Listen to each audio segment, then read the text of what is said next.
पारस एक बहुत ही जवान, हैंडसम और ज़िम्मेदार लड़का था। उसकी सुबह हमेशा कुछ ख़ास होती, लेकिन पिछले कुछ समय से हर सुबह एक ही सपना उसे परेशान कर रहा था। सपने में एक खूबसूरत अनजान लड़की आती। उसकी आँखों में कुछ चंचल-सा, मासूम-सा और रहस्यमय-सा होता। वह लड़की उसे जानती ही नहीं थी, वह उसका नाम तक न जानता था। लेकिन हर सुबह वह सपना उसे ऐसा महसूस कराता जैसे वही लड़की उसके जीवन की कोई अहम हिस्सा हो। उसे नहीं पता था कि वह लड़की कौन है, कहाँ से आई है और क्यों उसके दिल की धड़कनें उसके लिए इतनी तेज हो जाती है। ये सपना उसे हर सुबह ऐसे सताता जैसे कह रहा हो तुम्हारे जीवन में अब कुछ भी वैसा नहीं रहेगा। परिवार वालों ने देखा पारस हर दिन बेचैन और परेशान रहता है।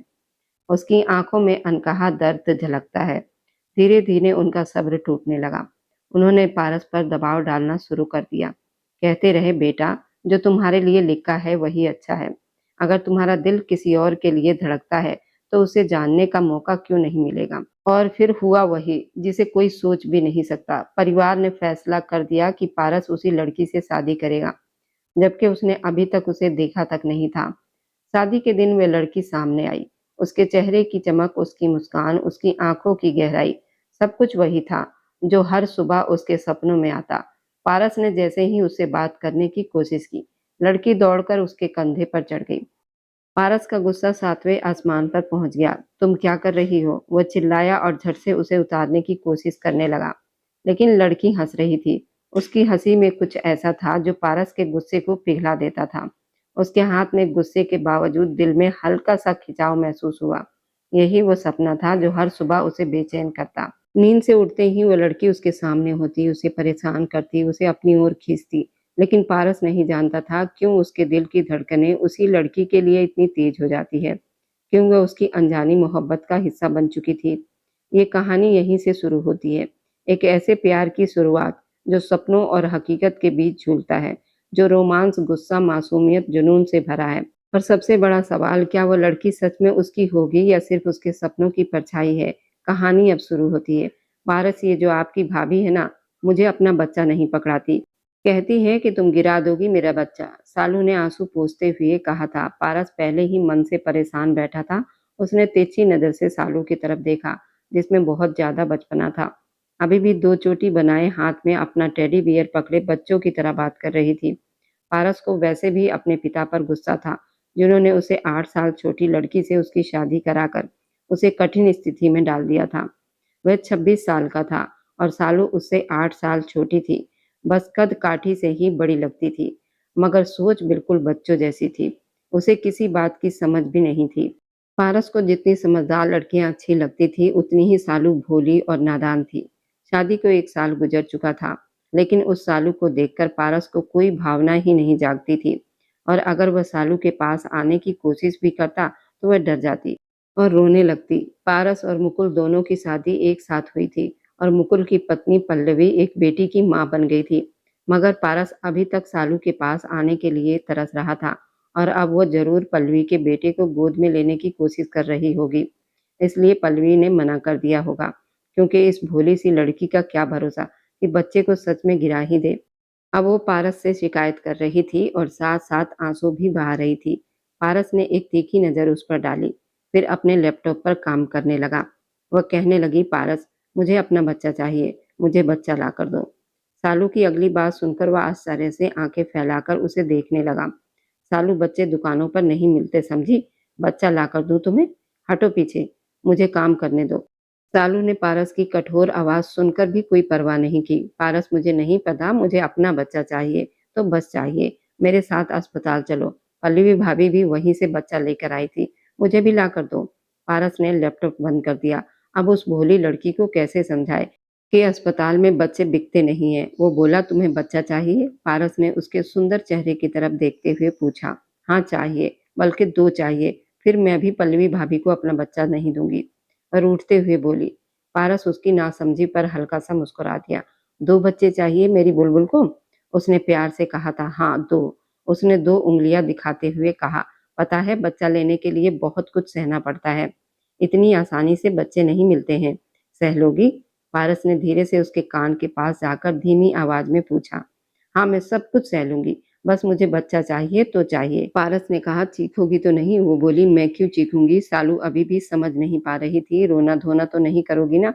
वो बोली, नहीं, मैं खुश हो जाऊंगी, मेरे पास अपने बच्चे होंगे। सालू की आंखों में सचमुच बच्चे जैसी चमक थी। देखो, दर्द होता है, बस थोड़ा सा दर्द और फिर पक्का तुम्हें अपना बच्चा मिल जाएगा। पारस की बात सुनकर वह खुश हो गई थी। ठीक है, मैं आंखें बंद करके सह लूंगी। जब सालू को बच्चे के लिए इतना बेचैन देखा तो पारस ने मन ही मन भगवान का धन्यवाद किया था और कहा, अच्छा आओ मेरे साथ, आज मैं तुम्हें बच्चा जरूर दूंगा। अपना लैपटॉप वो एक तरफ रख चुका था। उस रात का तो उसे कब से इंतजार था। वह उसे अलमारी के पास ले गया, एक नई नाइटी निकाल कर दी और कहा, जाओ इसे पहन कर आओ। फिर उसके हाथ से टेडी बियर लेकर एक तरफ रख दिया। उसने नाइटी देखी तो बोली, क्या इसे पहनने से बच्चा मिल जाता है? सालू ने मासूमियत से पूछा। पारस उसके अजीब सवालों से परेशान हो गया था।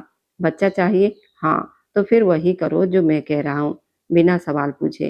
वो बाथरूम में चली गई। कुछ देर के बाद जब कमरे में आई तो पारस पलक झपकना ही भूल गया। ऐसा लग ही नहीं रहा था कि वही भोली सी लड़की है। वह नाइटी में बहुत सुंदर लग रही थी। पारस के मन में दबे हुए भाव जाग उठे थे, मगर वो घबरा रही थी। गले को हाथ से पकड़े खड़ी थी। पारस उसके पास आया, उसकी दोनों चोटियां खोल दी। उसके लंबे घने बाल देखकर उसका दिल बेचैन हो गया। अभी भी वह अपना गला हाथ से पकड़े खड़ी थी। पारस ने उसका हाथ धीरे से हटाया, मगर सालू की घबराहट देखकर थोड़ा डर भी गया, कहीं वो मना ना कर दे या रोना शुरू ना कर दे। इसलिए अगले ही पल उसने उसे अपने सीने से लगा लिया। बेचैन दिल को जैसे सुकून मिल गया। फिर वह सालू में खोने लगा और अचानक उसके होठों को चूम लिया। मगर सालू तो घबरा गई थी। उसके पेट में अजीब सा दर्द होने लगा। वह तुरंत पीछे हट गई। पारस को फिर से उसकी इस हरकत पर गुस्सा आया। सालू बोली, पारस, मेरे पेट में दर्द हो रहा है। अली भाभी के भी ऐसा ही हुआ होगा, मुझे भी अस्पताल ले चलो, बच्चा आने वाला है। पारस को गुस्सा आ गया। उसने उसका हाथ पकड़कर उसे बिस्तर पर बिठा दिया और बोला, सिर्फ चूमने से बच्चा नहीं आता, समझी? बहुत कुछ सहना पड़ता है, तभी तो नन्हा सा बच्चा हाथ में आता है। बच्चा चाहिए ना तुम्हें? सालू का चेहरा पीला पड़ गया था। पारस तब तक अपनी शर्ट उतार चुका था। 1 साल से वह उस लड़की का बचपना सह रहा था, मगर आज अपने मन की इच्छा पूरी करना चाहता था। इससे पहले कि वह उठकर बैठ जाती, पारस उसके ऊपर लेट चुका था। उसने उसकी उंगलियों को अपने हाथों में पकड़ लिया और जैसे ही उसके करीब आने लगा तो सालू के मुंह से तेज चीख निकल गई। मगर पारस ने उसके होठों को चूम कर उसकी आवाज दबा दी। मगर उसे नहीं पता था कि वो पागल सी लड़की कितनी मासूम है। सालू उसके पिता के दोस्त की इकलौती बेटी थी, बहुत भोली और प्यारी थी। बचपन से ही उसे बच्चों से बहुत प्यार था। गली में छोटे बच्चों से खेलते खेलते उन्हें पकड़कर अपने घर ले आती और उनके साथ खेलने लगती। उसकी माँ उस पर हमेशा डांटती रहती थी और कहती, सालू, मैं तुम्हारी इस आदत से बहुत परेशान हूँ। मोहल्ले के बच्चे अपने घर ले आती हो और उनके माता पिता हमारा दरवाजा पीट पीट कर ये सुनाते हैं कि पता नहीं हमारे बच्चे कहाँ चले जाते हैं। आपकी बेटी बिना बताए हमारे बच्चे को अपने घर ले आती है। चाहती क्या हो तुम?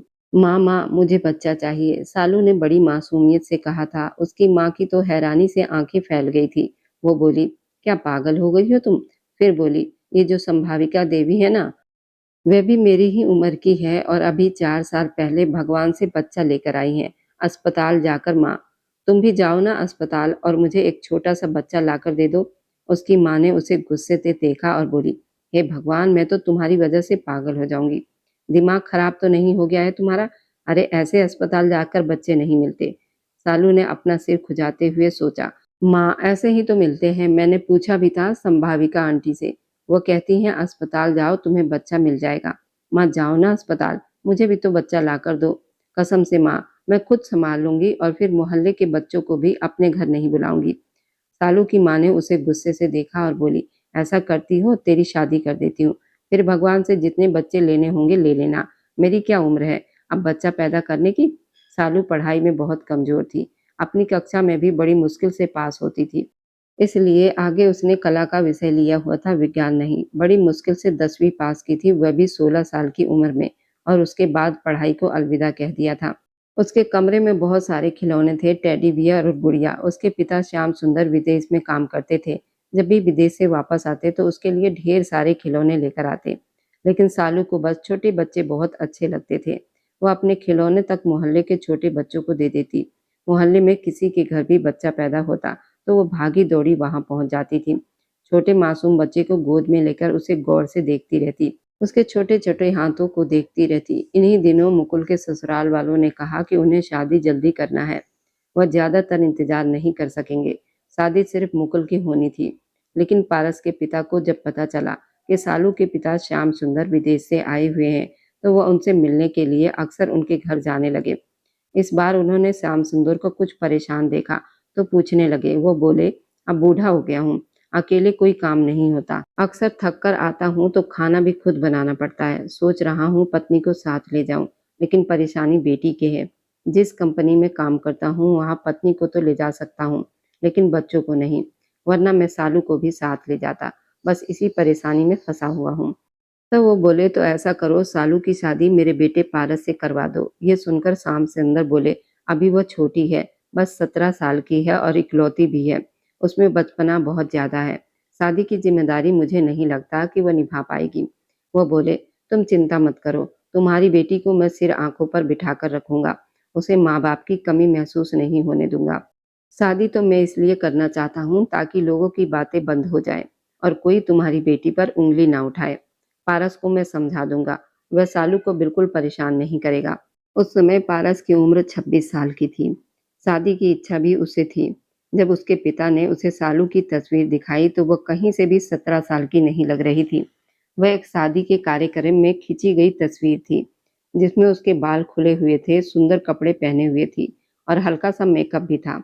इसलिए अपनी उम्र से 2 साल बड़ी ही लग रही थी। तस्वीर देखते ही पारस के दिल को छू गई। उसने कहा, ठीक है, मुझे कोई आपत्ति नहीं। पारस को पता था कि सालू के माता-पिता विदेश जाने वाले हैं, इसलिए शादी जल्दी करनी है। मुकुल के साथ उसकी भी शादी की तारीख उसी दिन तय हो गई थी। पारस की बड़ी इच्छा थी एक बार सालू से मुलाकात हो जाए, लेकिन ये संभव नहीं हुआ। एक बार उसने अपनी माँ से कहा भी था, मैं लड़की को सामने से देखना चाहता हूँ, उससे कुछ बातें करनी है।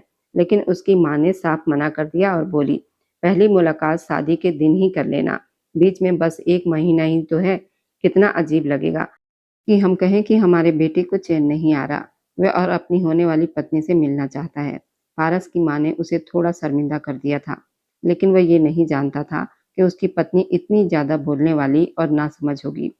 शादी में पहले तो विदाई के समय वो बहुत रोई थी, और फिर शादी की रात जब पारस कमरे में आया तो उसके दिल में भावनाओं का समंदर उमड़ रहा था और उसकी पत्नी बेचैन से कमरे में टहल रही थी। उसे लगा था कि वो बिस्तर पर बैठकर उसका इंतजार कर रही होगी, लेकिन जैसे ही पारस कमरे में आया तो उसे बेचैनी से टहलते देखकर हैरान हो गया। कभी वह बिस्तर के नीचे कुछ ढूंढ रही थी, तो कभी अलमारी खोलकर कुछ देख रही थी। पारस ने कमरा बंद किया और उससे पूछा, तुम क्या ढूंढ रही हो? वह बोली, मेरा टेडी बियर। माँ ने कहा था मेरा टेडी बियर मेरे ससुराल में मेरे कमरे में होगा, लेकिन यहाँ तो कहीं दिखाई भी नहीं दे रहा। कहाँ है वो? ये सुनकर पारस ने उसे हैरानी से देखा। वह लड़की इतनी परेशान थी, अगर उसे उसका टेडी बियर नहीं मिलता तो पता नहीं वो क्या कर देती। पारस बोला, आज की रात तुम्हें टेडी बियर का क्या करना है? वह अपना सिर खुजाते हुए बोली, मुझे नींद नहीं आ रही, मैं टेडी बियर के बिना नहीं सोती और मुझे ये कपड़े भी उतारने हैं, मुझे बहुत चुभ रहे हैं। पारस बोला, देखो, अभी तो मैंने तुम्हें ठीक से देखा भी नहीं है और तुमसे बात भी नहीं की। वो बोली, कौन सी बातें करनी है, देखो मुझे नींद आ रही है। जब मुझे नींद आती है तो मुझे कुछ भी अच्छा नहीं लगता। मुझे बहुत तेज नींद आ रही है, मुझे सोना है। मुझे मेरा टेडी बियर ला के दे दो ना। उसकी आंखों में भी साफ झलक रहा था कि उसे सच में नींद आ रही है। पारस को उसकी हरकतें कुछ अजीब लगी। शादी के बाद लड़कियां आमतौर पर शर्माती हैं, झिझकती हैं, घबराती हैं, लेकिन उसमें ऐसा कुछ भी नहीं था। ना ही शादी की पहली रात को लेकर उसके चेहरे पर कोई झिझक थी और ना ही शर्म। पारस तुरंत कमरे से बाहर आया। उसके माता-पिता भी अभी बैठक में बैठे थे। श्याम सुंदर ने काफी सारा खाना भी उनके साथ भेज दिया था, जिसे वे लोग फ्रिज में रख रहे थे। तभी पारस अपनी माँ से बोला, ये कैसी लड़की है माँ? उसकी माँ बोली, क्यों, क्या हुआ? पारस बोला, अजीब अजीब बातें कर रही है, कहती है मुझे सोना है, मुझे टेडी बियर चाहिए, टेडी बियर के बिना नहीं सोऊंगी, मुझे तो कुछ अलग ही लग रहा है। पारस की बात सुनकर उसकी माँ हंसने लगी और बोली, नहीं, ऐसी कोई बात नहीं, वह अपने माँ बाप की बहुत लाडली है, उसका कोई छोटा भाई बहन भी नहीं है, इसलिए खिलौनों से खेलने की आदत है। धीरे धीरे समय के साथ सब कुछ ठीक हो जाएगा। थोड़ा समझने की कोशिश करो, वो तुमसे पूरी 8 साल छोटी है। ये सुनकर पारस हैरान रह गया। उसने कहा, क्या मतलब? वह सच में 17 या 18 साल की है। उसकी माँ बोली, हाँ बेटा, बस 6 महीने पहले ही उसने 12वीं पास की है। वो बोला, देखने में तो नहीं लगती। उसकी माँ बोली, लेकिन उम्र उतनी हो गई है, बस बचपना बहुत ज़्यादा है, इसलिए बच्चों के साथ खेलती-कूदती रहती है, इसलिए थोड़ा उसे समय दे दो। पारस तो वहीं सोफे पर सिर पकड़कर बैठ गया। उसने आज की रात के बारे में न जाने क्या-क्या सोच रखा था और लड़की बिल्कुल नादान थी, हर बात से अनजान थी। पारस की माँ उसके बराबर में आकर बैठ गई और बोली, बेटा क्यों परेशान हो? वह बोला, माँ, आपको मुझे बताना तो चाहिए था, मैं ऐसी लड़की के साथ कैसे जीवन बिताऊँगा? आप जानती हैं, मुझे समझदार लड़कियाँ पसंद है और ये लड़की तो बिल्कुल बच्चों जैसी लग रही है। फिर वो वापस कमरे में आया तो सालू अपना दुपट्टा उतारने की कोशिश कर रही थी, लेकिन वह दुपट्टा उसकी चोली से जुड़ा हुआ था। बालों में कई पिन लगी हुई थी। उसे समझ नहीं आ रहा था कि कैसे उतारे, क्योंकि आज तक उसने इतना भारी कपड़ा पहना ही नहीं था। पारस ने जब उसे उलझते हुए देखा तो बोला, रुको मैं उतार देता हूँ। उसने दरवाजा बंद किया, कुंडी लगाई और ड्रेसिंग टेबल के पास आकर शालू का दुपट्टा उतारने लगा। वह इतनी सुंदर लग रही थी कि पारस का दिल उसे छूने को मचल रहा था, लेकिन सालू उसके हर भाव से अनजान थी। पारस ने उसका दुपट्टा उतारकर एक तरफ रख दिया, फिर उसके गहने उतारने लगा, लेकिन अब दिल पर काबू पाना मुश्किल हो रहा था। उसे गहनों से मुक्त करने के बाद उसने उसके गले पर अपने होंठ रख दिए। अचानक सालू को जैसे बिजली का झटका लगा। उसने तुरंत पारस के सीने पर हाथ रखकर उसे पीछे धक्का दे दिया। इस व्यवहार के लिए पारस बिल्कुल भी तैयार नहीं था। वह सालू को हैरानी से देखने लगा और बोला, ये क्या बदतमीजी है? सालू बोली, शर्म नहीं आती तुम्हें? तुम्हारी हिम्मत कैसे हुई मेरे साथ ऐसी गंदी हरकतें करने की? रुक जाओ, मैं अभी तुम्हारी माँ से शिकायत करती हूँ। इससे पहले कि वो कमरे से बाहर जाती, पारस ने उसका हाथ पकड़कर उसे अपने सामने खड़ा कर लिया और बोला, ऐसी बातें माँ को नहीं बताते, इधर बैठो, मैं तुम्हें कुछ समझाता हूँ। पारस को लगा शायद वो पति पत्नी के रिश्ते की नजाकत नहीं समझती, वह थोड़ा समझाएगा तो समझ जाएगी। लेकिन सालू ने सबसे पहले अपना हाथ उसके हाथ से छुड़वाया और बोली, मुझे नींद आ रही है, मुझे किसी की कोई बात नहीं सुननी। मेरा टेडी बियर लाकर दो अभी और इसी वक्त। पारस का दिल चाह रहा था कि उस लड़की का सिर पकड़कर दीवार से दे मारे। पूरी रात अपने उसने अपनी बेवकूफ़ी की वजह से खराब कर दी थी। रात के 1 बजे वह गाड़ी निकालकर बाहर गया। वह कोई गिफ्ट की दुकान ढूंढ रहा था। एक आधी दुकान खुली थी जो बंद होने वाली थी। वहीं जाकर उसने एक बड़ा सा टेडी बियर खरीदा और लाकर सालू को दे दिया। फिर वह बिस्तर पर अपने टेडी बियर को पकड़कर सो गई और पारस उसकी शक्ल को देखता रह गया। अगले दिन शादी के स्वागत समारोह वाले दिन भी वह अपने भारी कपड़ों में उलझी हुई थी और पारस का मूड बहुत खराब था। एक तो इतनी सुंदर पत्नी थी, लेकिन उसके भावनाओं का सालू को बिल्कुल एहसास नहीं था। आते ही बोली, जल्दी से मेरा दुपट्टा उतारो, ये गहने उतारो, मुझे बहुत परेशानी हो रही है।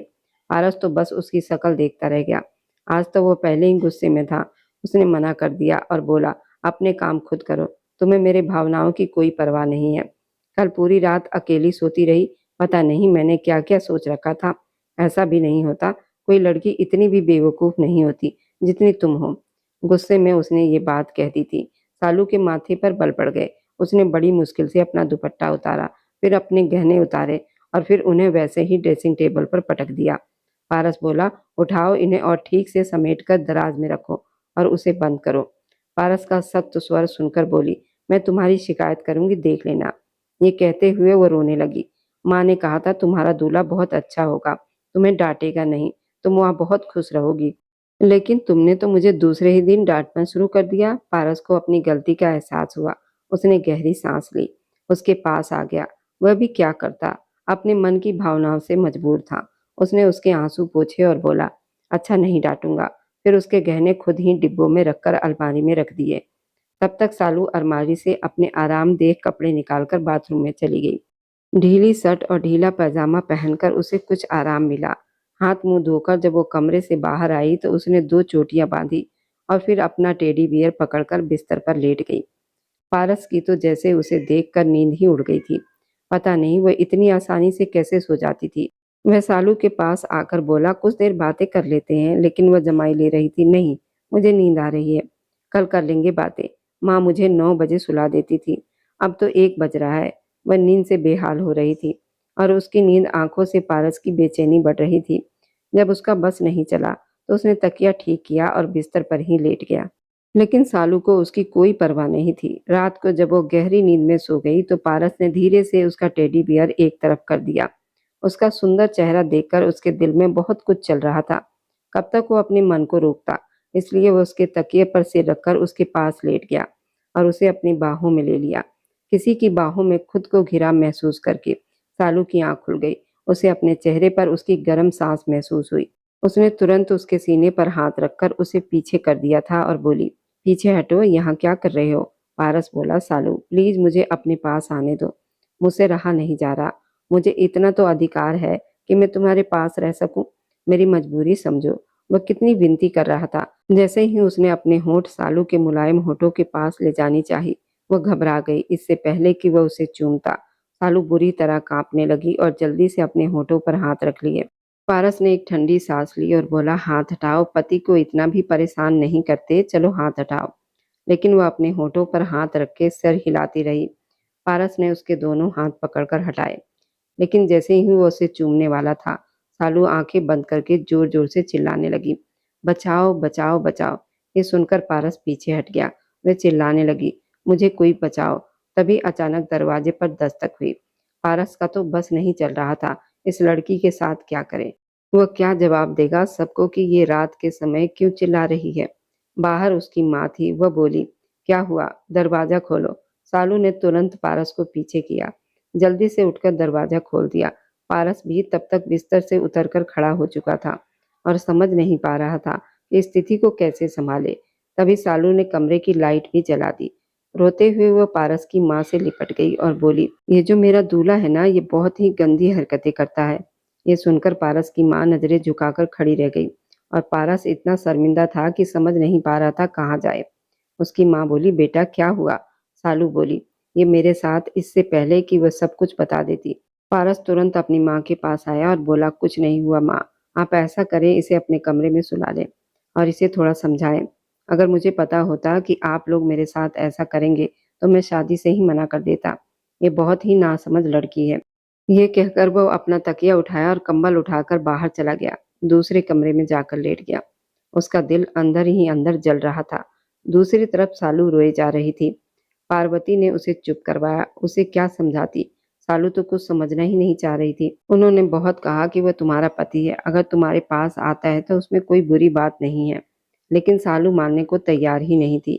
वह कहने लगी, वो बहुत गंदा है, आपको नहीं पता उसने मेरे साथ क्या क्या किया है। अपने बेटे के बारे में वह इस तरह की बातें सुनने के बिल्कुल मूड में नहीं थी। हर रिश्ते की एक मर्यादा होती है। वह कहने लगी, अच्छा अच्छा ठीक है, तुम चुप तो हो जाओ, रो क्यों रही हो? सालू कहने लगी, उसने मेरा भालू पीछे उठाकर फेंक दिया, फिर अपना भालू उठाकर सीने से लगा लिया और कहने लगी, मैं सो जाऊं? पार्वती बोली, हाँ बेटा लेट जाओ। सालू फिर बोली, आपका बेटा तो नहीं आएगा ना कमरे में? मुझे उससे डर लगता है। पार्वती ने कहा, नहीं आएगा, मैं उसे मना कर दूंगी, तुम सो जाओ। ये सुनकर वह थोड़ी शांत हुई और फिर से बिस्तर पर जाकर लेट गई। पार्वती भी अपने कमरे में चली गई।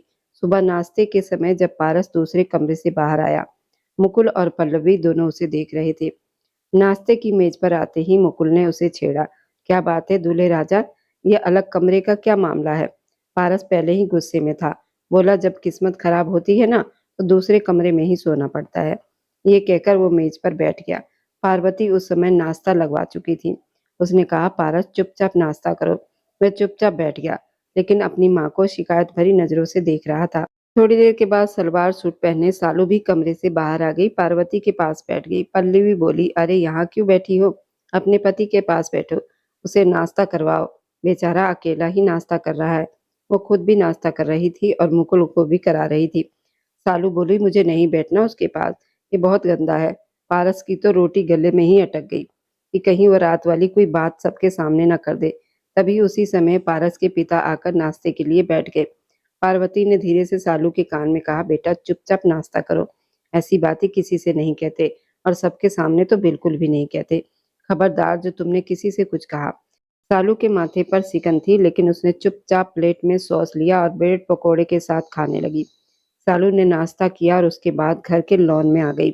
रंग बिरंगे फूल देखकर उसके चेहरे पर मुस्कान आ गई। वह जल्दी से गई और गुलाब, मोगरा और गेंदे के फूल तोड़कर अपने दुपट्टे में भरने लगी। पारस जब बाहर आया तो बोला, ये क्या कर रही हो? सालू बोली, इसका गुलदस्ता बनाऊंगी। मुझे बहुत अच्छा लगता है। उसके साफ चेहरे की मासूमियत देखकर पारस फिर से अपना गुस्सा भूल गया। बोला, लाओ ये गुलाब तुम्हारे बालों में लगा दूं? लेकिन सालू पीछे हट गई और बोली, जी नहीं, तुम बहुत गंदे हो, मैं तुम्हें अपने पास भी नहीं आने दूंगी। पारस बोला, अच्छा, कब तक मुझे अपने पास नहीं आने दोगी? एक ना एक दिन तो मैं तुम्हारे पास जरूर आऊंगा, और जिस दिन आऊंगा ना, उस दिन तुम्हारी जान निकाल दूंगा। मेरे धोरे को मत आजमाओ। ये कहकर वह अपने दोस्तों के पास चला गया। सालू ने सारे फूल इकट्ठे किए और अपने कमरे में रखे गुलदान में सजा दिए। शाम को पारस जब अपने दोस्तों से मिलकर वापस आया, तो उसने देखा सालू कमर पर दुपट्टा बांधे मोहल्ले के बच्चों के साथ बैट और बॉल से खेल रही थी। उसके आसपास बड़े-बड़े घर बने हुए थे, लेकिन शाम के समय आसपास के लड़के-लड़कियां बाहर आते थे। कोई बैडमिंटन खेलता था, तो कोई बॉल से खेलता था। सालू भी बच्चों के साथ बच्ची बनकर खेल रही थी। उसे इस हालत में देखकर पारस को बहुत अजीब लगा, क्योंकि उसके दोस्त उसे घर तक छोड़ने आए थे। वह उन्हीं से बातें कर रहा था कि तभी गेंद उसके दोस्त की गाड़ी के बोनट पर लगी। उसका दोस्त बोला, ये कौन बदतमीज है? लेकिन जैसे ही पारिस की नजर सामने पड़ी, तो उसके होश उड़ गए, क्योंकि उसके दोस्त तो उसकी पत्नी से मिलने के लिए आ रहे थे। वो कह रहे थे, हमें भाभी से मिलवाओ, उनके हाथ की चाय पियेंगे। भाभी जी गली में बच्चों के साथ खेल रही थी। पारस का दोस्त बोला, बड़ी अजीब लड़की है, इतनी बड़ी होकर बच्चों के साथ खेल रही है। पारस तो शर्म के मारे नजरें भी नहीं उठा पा रहा था। फिर वह गाड़ी से उतरा और बोला, अच्छा ठीक है, तुम लोग जाओ। दोस्त बोले, ऐसे कैसे जाएं? तुम तो कह रहे थे कि अपनी पत्नी के हाथ की चाय पिलवाओगे। हम तो चाय पीकर ही जाएंगे।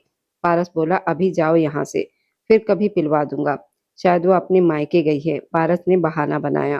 शादी भी इतनी जल्दी में हुई थी कि वो अपने दोस्तों को बुला भी नहीं पाया था, और जिस हालत में उसके दोस्त उसकी पत्नी को देख चुके थे, वह शर्म से पानी-पानी हो गया था। इससे पहले कि उसके दोस्त जाते, सालू ने उसे देख लिया। वह बोली, पारस, फिर एक बच्चे से बोली, ठहरो, अभी मैं अपने पति को बताती हूँ कि तुम कितने बड़े बेईमान हो। मैं आउट भी नहीं हुई और तुमने मुझे आउट करना शुरू कर दिया। चलो मेरे साथ। वह एक 10 साल के बच्चे का हाथ पकड़कर पारस के पास आ गई और बोली, देखो पारस, ये इतना बेईमान है कि मैं आउट भी नहीं हुई और कहने लगा मैं आउट हो गई हूँ। गेंद विकेट पर लगी ही नहीं थी, मैंने देखा था। पारस का दोस्त जो जाने के लिए गाड़ी पीछे कर रहा था, उसने झटके से गाड़ी रोकी और नीचे उतरकर पारस के पास आ गया। पारस ने सालू से कहा, तुम अंदर जाओ। सालू बोली, ऐसे कैसे अंदर जाऊं? मैं पहले अपनी खेल खत्म करूंगी। पारस बोला, सालू अंदर जाओ। तब तक उसका दोस्त रुपेश उसके पास आ चुका था। वो बोला, ये कौन लड़की है? सालू तुरंत बोली, मैं तो इनकी पत्नी हूँ, ये मेरे पति हैं, आपकी बहुत तारीफ करते हैं। ये सुनकर रुपेश ने हैरानी से उसे सिर से पैर तक देखा और बोला, पारस, ये तुम्हारी पत्नी है? तुम तो कहते थे बहुत समझदार और सलीके वाली है, ये तो पहली ही मुलाकात में सब बता गई। पारस तो जैसे नजर नहीं उठा पा रहा था। उसने अपने दोस्तों के सामने सालू की बड़ी बड़ी तारीफें की थी, क्योंकि वो बहुत नखरे वाला था और कहता था, मुझे कोई साधारण लड़की पसंद नहीं आती, मैं तो बहुत समझदार लड़की से ही शादी करूंगा। लेकिन सालू बिल्कुल उसका उलट थी। रुपेश कंधे उचकाता हुआ वापस चला गया। पारस ने सालू का हाथ पकड़ा, उसके हाथ से बैट छीनकर जमीन पर फेंक दिया और उसे अपने घर के अंदर ले गया। घर वाले बिल्कुल अनजान थे कि वो बाहर बच्चों के साथ खेल रही थी। जैसे ही वो अंदर आया, तो बैठक में पल्लवी साफ सुथरे कपड़े पहनकर और मेकअप करके पार्वती के साथ बैठी चाय पी रही थी। मुकुल शायद किसी से मिलने गया हुआ था। उसे इस तरह सलीके से बैठे चाय पीते देख पारस अपनी माँ के पास गया। सालू का हाथ पकड़कर बोला, ये बाहर क्या कर रही थी? किससे पूछ कर गई थी? माँ, क्या आपने इसे बाहर जाने की अनुमति दी थी? वो बहुत गुस्से में पूछ रहा था। पार्वती तो उसका हाल देखकर हैरान रह गई। जगह जगह कपड़ों पर मिट्टी लगी थी, चेहरा पसीने से भरा हुआ था और हाथों पर भी मिट्टी लगी थी। पार्वती ने कहा, बेटा कहाँ से आ रही हो? जवाब पारस ने दिया। बोला, मोहल्ले के बच्चों के साथ खेल रही थी। आपको पता है, मैं रुपेश के साथ आया था, मुझे कितनी शर्मिंदगी उठानी पड़ी। आप सोच भी नहीं सकती, अगर इसकी ऐसी हरकतें रही ना, तो मैं इसके साथ जिंदगी नहीं गुजारूंगा। उसने पल्लवी का भी लिहाज नहीं किया और बोलता हुआ कमरे में चला गया। सालू बोली, मुझे भी नहीं रहना इसके साथ, आप मुझे मेरे मम्मी पापा के घर छोड़ दीजिए। जब देखो डांटता ही रहता है, ये मत करो, वो मत करो, यहाँ मत बैठो, वहां मत बैठो, मुझे नहीं रहना इसके साथ। पार्वती ने कहा, इधर आओ, मेरे पास बैठो। फिर बोली, देखो बेटा, अब तुम्हारी शादी हो गई है। सालू बोली, तो क्या हुआ, शादी तो हुई है। पार्वती बोली, शादी के बाद लड़कियां इस तरह मोहल्ले के बच्चों के साथ नहीं खेलती, तुम अब बड़ी हो गई हो। सालू बोली, तो क्या हुआ, मैं तो अपने घर में बच्चों के साथ ही खेलती थी। खेलना कोई बुरी बात थोड़ी है। पार्वती की बात समझने के बाद भी सालू पर कोई खास असर नहीं हुआ। एक दिन बाहर गली में खड़ी थी, सामने वाले घर से कुछ बच्चे बाहर आए। एक बच्चे ने लगभग 9 महीने के छोटे से बच्चे को गोद में पकड़ा हुआ था। उसे देखकर सारू जल्दी से उसके पास आ गई और बोली, लाओ इसे मुझे दे दो। बच्चे ने उसे पकड़ाया और बोला, आंटी आप इसे पकड़ो, मैं 2 मिनट में आता हूँ। ये कहकर वह अंदर चला गया। सालू काफी देर तक उस बच्चे का इंतजार करती रही, लेकिन वो बाहर नहीं आया। तब वो उस बच्चे को लेकर अपने घर आ गई और आंगन में बैठकर उसके साथ खेलने लगी। 2 घंटे गुजर गए। सालू तो उस बच्चे में इतनी गुम हो गई कि एहसास तक नहीं हुआ कि उस बच्चे की माँ उसे ढूंढ-ढूंढ कर परेशान हो रही है, और उसके बड़े भाई को भी ये नहीं पता था सालू का घर कौन-सा है। वो बस यही कह रहा था, यहाँ एक आंटी खड़ी थी। मैंने उन्हें बच्चा पकड़ाया था। आखिरकार चौकीदार ने पहचान लिया और कहा कि आपका बच्चा तो हमारे घर में है। उस समय पार्वती भी आंगन में आकर बैठी थी। नौकरानी से कह रही थी, चाय यहीं पर लेकर आओ। छोटे से बच्चे को सालू की गोद में देखकर उसने पूछा, बेटा ये कौन है? तभी उस बच्चे की माँ वहां आ गई और बोली, तुमने मेरा बच्चा ले रखा है और मैं पागलों की तरह उसे ढूंढ रही हूँ। तुम्हें जरा भी एहसास है एक माँ पर क्या गुजरती है जब उसका बच्चा उसे दिखाई नहीं देता? सालू चुप थी। तभी वो बच्चा बोला, ये आंटी जानबूझकर लेकर आई थी। सालू बोली, इसे मुझे पकड़ा दो। फिलहाल पार्वती तो शर्मिंदा होकर रह गई थी, लेकिन पल्लवी ने भी बहुत अजीब नजरों से सालू को देखा था। वह औरत अपना बच्चा लेकर चली गई। पार्वती कहने लगी, बेटा ये क्या किया तुमने? ये लोग क्या सोचेंगे? तुम दूसरों के बच्चे उठाकर ले आती हो। सालू बोली, मुझे छोटे बच्चे बहुत अच्छे लगते हैं। मेरा मन करता है कि छोटे बच्चों को अपने पास रखूं और उनके साथ खेलूं। समय इसी तरह गुजरने लगा। पारस ने बहुत कोशिश की कि दोनों के बीच की दूरी खत्म हो जाए, लेकिन जब भी वह सालू के पास आने की कोशिश करता, वह रोने लगती या जोर से चिल्लाने लगती। परेशान होकर वह पीछे हट जाता। लेकिन जब पल्लवी गर्भवती हो गई, तब पारस के मन में भी कुछ बदला। अगर सालू ने उसका साथ दिया होता तो वह भी पिता बनने की खुशी महसूस कर रहा होता। मुकुल ने पूरे मोहल्ले में मिठाई बांटी। वो बहुत खुश था। पल्लवी का बहुत ख्याल रखता था। पल्लवी भी बहुत खुश होकर इतराती फिरती थी। पारस ने खुद को काम में व्यस्त कर लिया।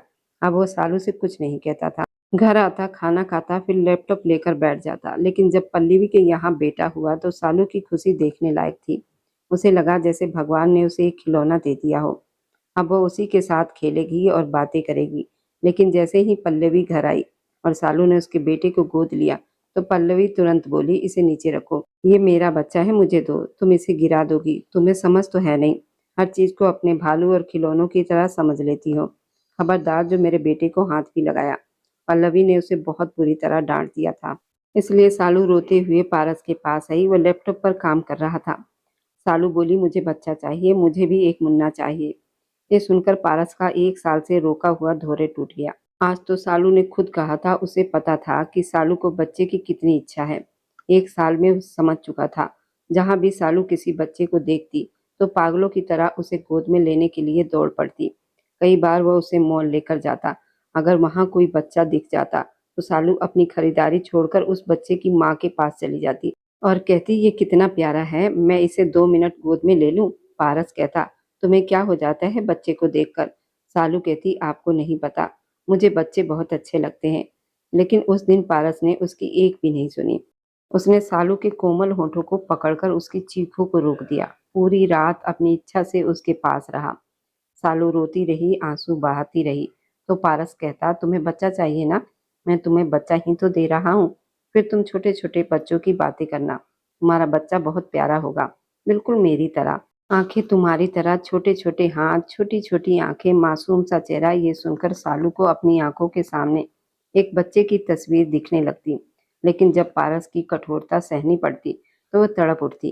कभी उसे पीछे करने की कोशिश करती। वह उसका हाथ पकड़ लेता। कभी उसके आंसू अपने होठों से पोंछ देता। कभी उसके विरोध को अपने होठों से रोक देता। उस रात 1 साल के बाद पारस बहुत गहरी नींद में सोया था, लेकिन सालू बहुत परेशान थी। पहली बार उसने इस रिश्ते को महसूस किया था। पहली बार इतनी तकलीफ झेली थी। अगर उसे बच्चे की इतनी इच्छा ना होती तो शायद वो पारस को अपने पास आने ही ना देती। लेकिन उसे ये नहीं पता था कि बच्चे को पाने के लिए कितनी ज्यादा तकलीफ सहनी पड़ती है। उसे तो यही तकलीफ बहुत बड़ी लग रही थी। आगे आने वाली मुश्किलों से वो बिल्कुल अनजान थी।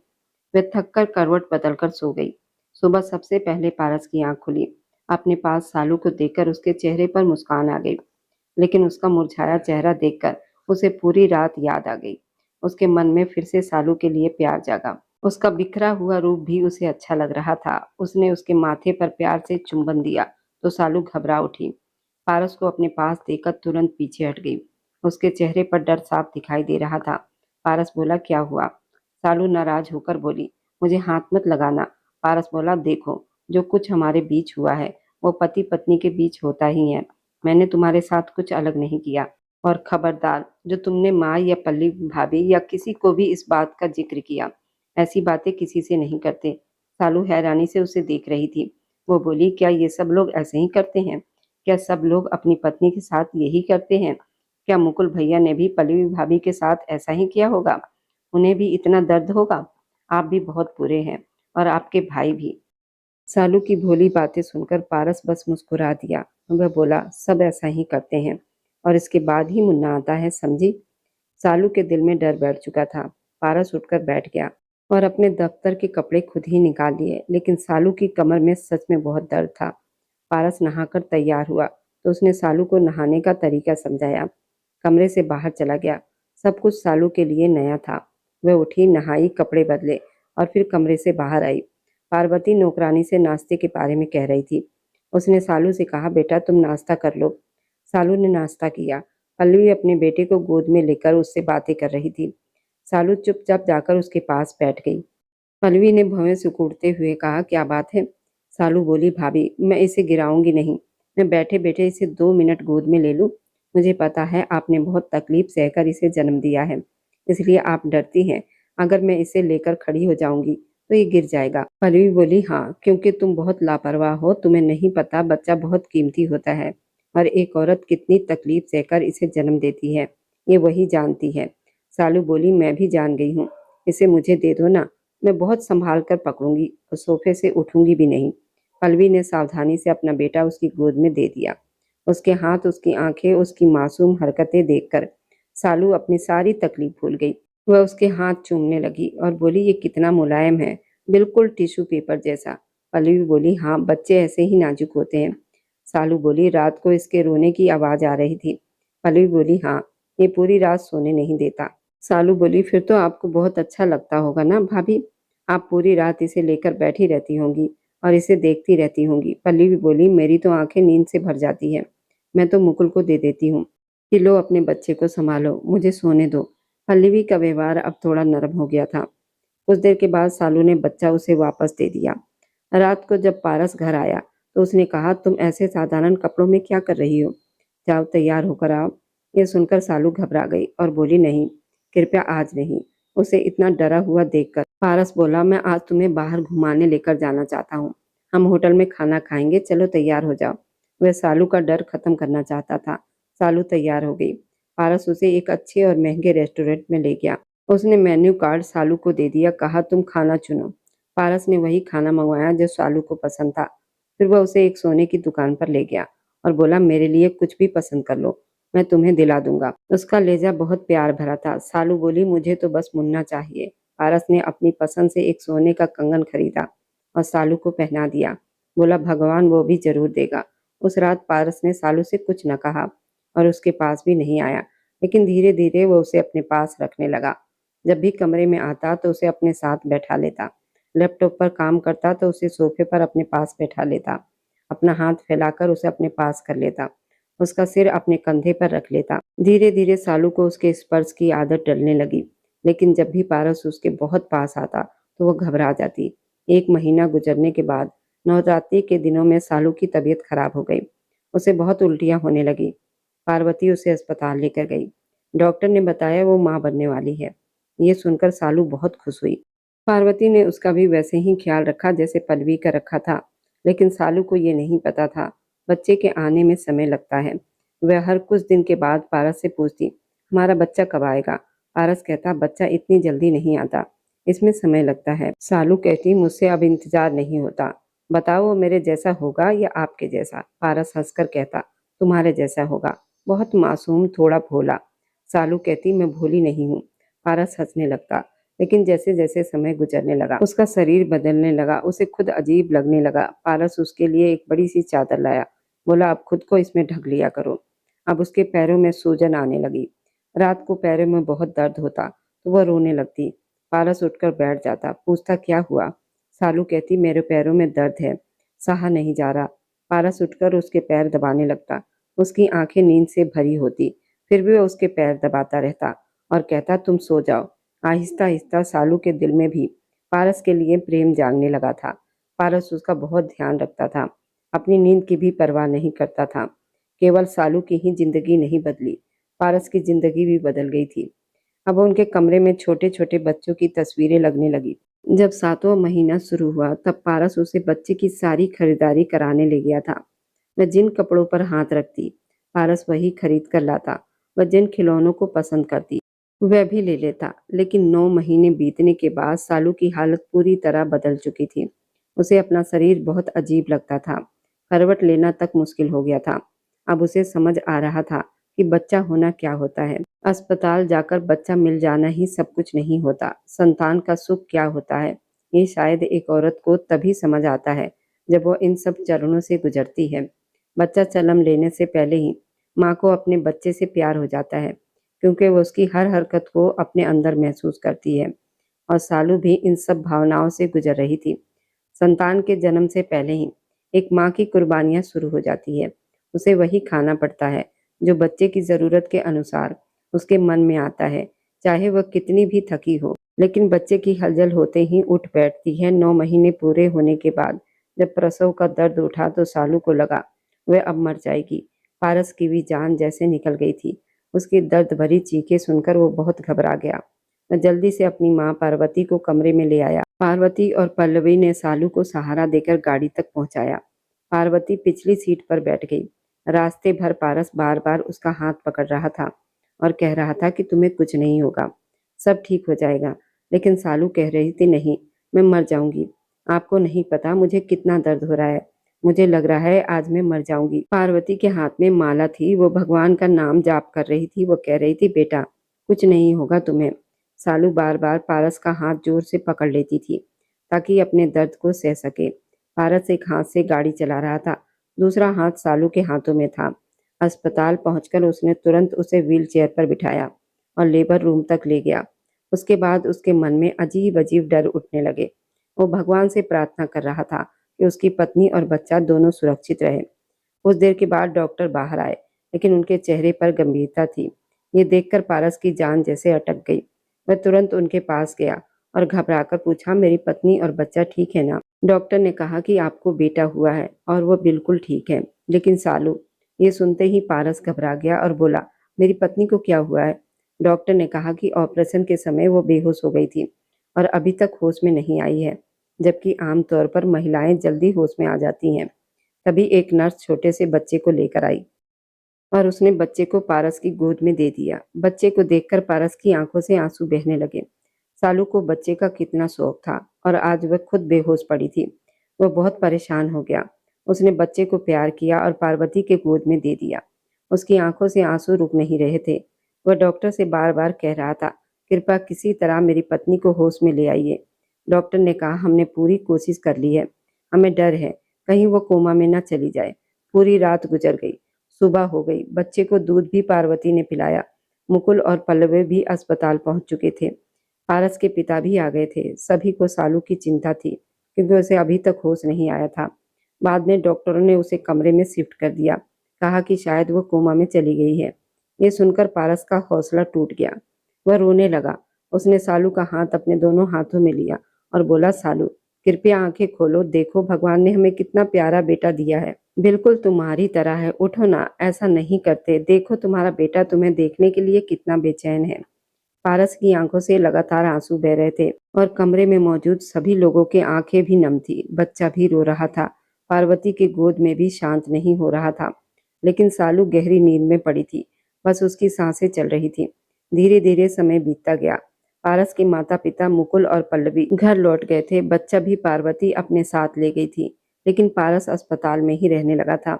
1 हफ्ते में उसकी हालत बहुत खराब हो गई थी। उसकी दाढ़ी बढ़ गई थी। रो रो कर उसकी आंखें सूज गई। वह बार-बार सालू के पास बैठता और उसे जगाने की कोशिश करता। उसे खुद भी समझ नहीं आ रहा था कि जो लड़की उसे पहले कभी पसंद नहीं थी, वही अब उसकी ज़िंदगी की सबसे कीमती चीज़ बन चुकी थी। उसके बिना उसके एक पल भी अच्छा नहीं लग रहा था। यहाँ तक कि अपने बच्चे को देखकर भी उसका मन नहीं लग रहा था। लेकिन जब 1 महीना इसी तरह बीत गया, तो डॉक्टर भी निराश हो गए। उन्होंने कहा, हमें नहीं लगता अब इसे होश आएगा। अगर आप अनुमति दें, तो हम जीवन रक्षक मशीनें हटाने का फैसला कर सकते हैं, क्योंकि आप अपनी पत्नी को इस हालत में क्यों रखना चाहते हैं? ये सुनकर पारस ने तुरंत मना कर दिया और कहा, नहीं, ये खुद सांस ले रही है, इसका मतलब ये जिंदा है। मैं अपनी पत्नी के बारे में इतना बड़ा फैसला नहीं करूंगा। मैं अस्पताल का बिल भर दूंगा और अपनी पूरी जिंदगी भी इस पर लगा दूंगा। लेकिन मुझे विश्वास है कि भगवान मुझे इतनी बड़ी परीक्षा में नहीं डालेंगे और ये जरूर जिएगी। उधर बच्चा अब पार्वती का आदी हो चुका था और दादी की गोद में ही माँ का प्यार ढूंढता रहता था। 1 महीना, 2 महीना, फिर 3 महीने गुजर गए, लेकिन सालू को होश नहीं आया। कभी-कभी पारस अपने बेटे अनुज को भी लेकर अस्पताल आता और उससे कहता कि ये तुम्हारी मम्मी है, इसे मम्मी कहो। उसे बस यही उम्मीद थी कि जब बच्चा सालू को मम्मी कहेगा, तो शायद वह जाग जाए। पारस को ये भी याद था कि गर्भावस्था के समय सालू कितनी खुशी से कहा करती थी कि मेरा बच्चा मुझे मम्मी कहेगा ना। जब ये दुनिया में आएगा तो सबसे पहले मेरा नाम लेगा ना। पता नहीं कैसा दिखेगा, उसकी आंखें कैसी होगी और उसकी नाक कैसी होगी। लेकिन आज उसकी आंखों को अपने बच्चे को देखने की इजाजत तक नहीं मिली। एक दिन पारस बच्चे को सालू के पास लेटाकर बैठा था। बच्चा अपनी माँ की कमीज पकड़कर खींच रहा था और रो रहा था। पहली बार ऐसा हुआ। उसके रोने की आवाज़ सुनकर सालू के दिल की धड़कन तेज हो गई और मशीन पर उसकी धड़कन तेजी से चलने लगी। ये देखकर पारस के दिल में उम्मीद जाग उठी। उसने बच्चे को थोड़ा और रोने दिया। बच्चा बार-बार अपनी माँ की कमीज खींच रहा था और रोते-रोते मम्मी मम्मी कह रहा था। ऐसा लगा जैसे सालू की आंखों की पुतलियां हल्की सी हिली हों। पारस ने तुरंत नर्स और डॉक्टर को बुलाया। डॉक्टर ने सालू के शरीर में हल्की हरकत देखकर उम्मीद जताई और कहा कि आपका बच्चा अपनी माँ को होश में ला सकता है। इसे रोज अपनी माँ के पास लाकर लिटाइए। जब वो अपने बच्चे के स्पर्श को महसूस करेगी और उसके रोने की आवाज़ सुनेगी, तो शायद जाग जाएगी। इसके बाद पारस रोज अनुज को लेकर अस्पताल आने लगा। वह उसे थोड़ा भूखा ही लाता ताकि वह रोने लगे। फिर उसे सालू के पास लिटा देता। जब बच्चा रोता और मम्मा कहता, तो सालू के बेहोश शरीर में जैसे हल्की-हल्की हरकत होने लगती। एक दिन बच्चा बहुत जोर से रोने लगा और अचानक सालू उठकर बैठ गई। ये देखकर डॉक्टर भी हैरान रह गए और पारस भी। सालू ने तुरंत अपने रोते हुए बच्चे को गोद में लेकर सीने से लगा लिया। डॉक्टर भी इस दृश्य को देखकर चकित रह गए। ये सचमुच भगवान की कृपा थी, क्योंकि कोमा के मरीज कई साल तक नहीं जागते। लेकिन शायद अपने बच्चे के प्रति सालू का प्रेम इतना गहरा था कि वो होश में आ गई थी। वह अपने बच्चे को सीने से लगाकर रो रही थी। उसे लगा कि अभी-अभी ऑपरेशन हुआ है और कुछ घंटों के बाद ही उसे होश आया है। लेकिन जब उसे बताया गया कि वो पिछले 4 महीने से बेहोश थी, तो उसे विश्वास ही नहीं हुआ। वह अपने बच्चे को सीने से लगाए रोती रही और उसे बार-बार चूमते रही। पारस चुपचाप उसे देख रहा था। कुछ दिनों के बाद सालू पूरी तरह ठीक हो गई। फिर वह अपने घर लौट आई। पारस उसका और भी ज़्यादा ध्यान रखने लगा। वह सालू को अपने पास लगाकर ही सोता था। उसके मन में एक अजीब-सा डर बैठ गया था, कहीं सालू उसे छोड़कर न चली जाए। जब उनका बेटा अनुज 3 साल का हो गया, तब एक दिन सालू ने ही कहा था कि आपको नहीं लगता अनुज का कोई और भी भाई या बहन होना चाहिए? पारस ने तुरंत कहा, नहीं, मैं ऐसा नहीं चाहता। सालू हैरान होकर बोली, क्यों? पारस बोला, मेरे साथ बहुत बुरा अनुभव हो चुका है। सच कहूँ तो उस समय मुझे लगता था कि मेरी जान निकल जाएगी। ये कहते हुए उसने सालू को अपने सीने से लगा लिया। उसकी आंखें भीग गई। वो बोला, मैं तुम्हें खोना नहीं चाहता। हमारे लिए एक बच्चा काफ़ी है। लेकिन सालू ने कहा, ज़रूरी तो नहीं कि पहले बच्चा जैसा हो, सब कुछ फिर से ऐसा हो। धीरे-धीरे समय बीतता गया। शादी को 7 साल हो गए और अब उनके 2 बच्चे भी हो चुके थे। लेकिन आज भी जब कभी पारस को वो समय याद आता, तो वह सालू को अपने पास खींचकर सीने से लगा लेता। सालू कहती रह जाती, मुझे सोने दीजिए, क्यों परेशान कर रहे हैं? पारस कहता, तुम सो जाओ, बस मेरे पास ही रहा करो। जब तुम दूर होती हो तो मुझे बहुत बेचैनी होने लगती है। सालू हंसकर कहती, पारस जी, आप कभी-कभी बिल्कुल बच्चों जैसी हरकतें करने लगते हैं। मुझसे थोड़ा दूर हटिए। अगर अनुज की आंख खुल गई तो वो क्या सोचेगा? अनुज जो अब 5 साल का हो चुका था, जब भी अपने पिता के हाथ में अपनी माँ का हाथ देखता, तो तुरंत अपनी माँ का हाथ पारस के हाथ से छुड़ाकर खुद पकड़ लेता। और कहता ये मेरी मम्मा है, पापा आप मत पकड़ो। वो गुस्से से पारस को घूरने लगता था, जैसे कह रहा हो कि अब हक जता रहे हो। लेकिन जब से छोटी बेटी शिल्पा पैदा हुई थी, तब से घर का माहौल थोड़ा बदल गया था। जब अनुज पारस के साथ सोने लगता, छोटी बेटी शिल्पा अपनी माँ के पास रहती। शिल्पा तो पारस की आंखों का तारा बन चुकी थी। वह उसे एक पल के लिए भी अपनी नजरों से दूर नहीं करने देता। जब भी वह घर जाता, सबसे पहले शिल्पा को गोद में उठा लेता। कभी उसके गाल को चूमता, कभी उसे सीने से लगा लेता। वह भी अपने पापा से ऐसे ही लिपट जाती, जैसे सारी दुनिया उसे मिल गई हो। लेकिन जब दोनों बच्चे सो जाते, तो पारस धीरे से बच्चों को एक तरफ लिटाकर सालू को अपने सीने से लगा लेता और आंखें बंद कर लेता। कभी कभी सालू को झुंझलाहट भी होने लगती थी, लेकिन पारस की जिद के आगे वह खुद को असहाय महसूस करती थी। उसकी सच्ची मोहब्बत के आगे वह हर बार हार जाती थी। शायद सच यही था, हर औरत अपने पति के प्यार के सामने कमजोर पड़ जाती है और कई बार अपने आराम तक को भूल जाती है। और अब जाते जाते बस दिल से एक छोटी सी गुजारिश है, आप जहाँ कहीं से भी मेरी वीडियो को देख रहे हैं, कमेंट में अपने शहर और राज्य का नाम जरूर लिखिए। आपके कमेंट मेरे लिए अनमोल तोहफे से कम नहीं होते। और जो लोग अपना कीमती समय देकर मेरी कहानियों को देखते हैं, लाइक और शेयर करते हैं, उन सबका मैं दिल से धन्यवाद करती हूँ। अगर आज की कहानी ने आपके दिल को छू लिया हो, तो वीडियो को लाइक करें और अपने दोस्तों तक जरूर पहुँचाएं। और हमारे इस छोटे से परिवार का हिस्सा बनने के लिए चैनल को सब्सक्राइब करना ना भूलें, क्योंकि आपका हर सब्सक्राइब मेरे लिए आपका प्यार और भरोसा है। फिर मिलेंगे एक नई भावनाओं से भरी कहानी के साथ। तब तक खुश रहिए, स्वस्थ रहिए और मुस्कुराते रहिए।